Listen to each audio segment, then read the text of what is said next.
बाकी जो पदाधिकारी हैं उनका भी काव्य पाठ। उसके अतिरिक्त हमने 20 का एक फॉर्मेट तैयार किया कि 20 प्रतिभागी एक इकाई से जरूर हों। हालांकि ये जरूरी नहीं है कि 20 ही हो, 22 हो तो भी चलेगा और 18 रह जाए तो भी चलेगा, लेकिन 20 हो तो ज्यादा बेहतर रहेगा। एक तो ये, दूसरा ये काव्य पाठ जिस तरह हम बैठे हैं गूगल मीट पर, यहीं पर होगा, इसी तरह से होगा।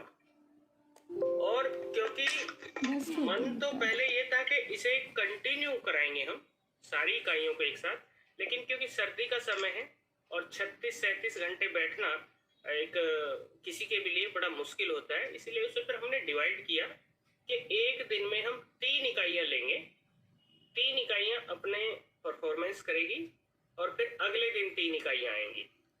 एक इकाई को 90 से 100 मिनट का समय हमने दिया ताकि एक प्रतिभागी को 4 मिनट, लगभग 3 से 4 मिनट मिल सकें।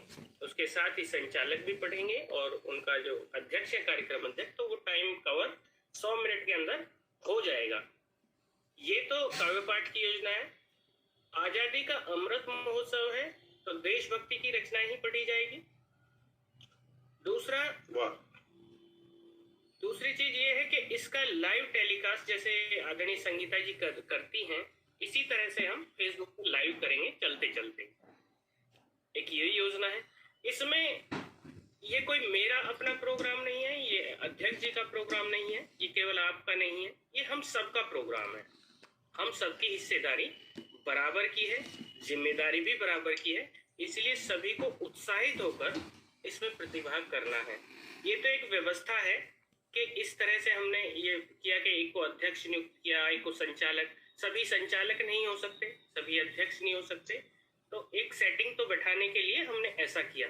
बाकी सभी इकाई के सभी पदाधिकारियों की जिम्मेदारी है। दूसरा, एक जरूरी बात ये रखी कि वरीयता तो जो सदस्य हम ले रहे हैं 20 पार्टिसिपेंट, वरीयता केवल उस राज्य के लोगों को दी जाए पहले।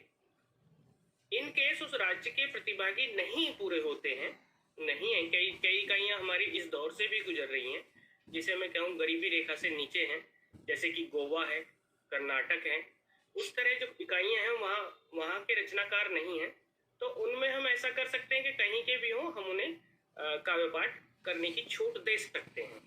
लेकिन जैसे उत्तर प्रदेश है, मध्य प्रदेश है, दिल्ली है, हरियाणा है, ये कुछ ऐसी इकाइयां हैं जहां पर यहाँ के ही रचनाकार बहुत हैं, छत्तीसगढ़ है, तो उन्हीं से हमारे 20 पूरे हो जाएंगे। तो सबसे पहले अपने राज्य के लोगों को ही प्राथमिकता में रखें, नहीं पूरे होते हैं तो दूसरों को रखें, तो ज्यादा बेहतर रहेगा। एक दूसरे की मदद करनी है, एक दूसरे का सहयोग करना है। किसी को समझ नहीं आ रहा है तो वहां जाके जरूर सहयोग करें।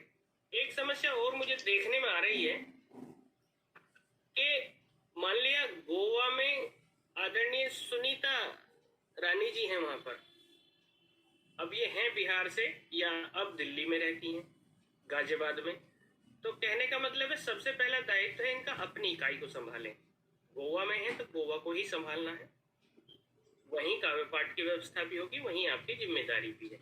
तो पदाधिकारी बार बार ये बिल्कुल कंफ्यूज होने की जरूरत नहीं है कि हम तो उस राज्य के हैं, आप अब राज्य के बाद में हो, पहले आप अपनी इकाई के हो, तो उस इकाई को आपको संभालना है। ठीक है, ये कुछ बातें थी। बाकी आप कुछ जो भी आपको महसूस होता होगा, कंफ्यूजन होती होगी तो पूछेंगे, तो मैं यहाँ बताने के लिए तैयार हूँ।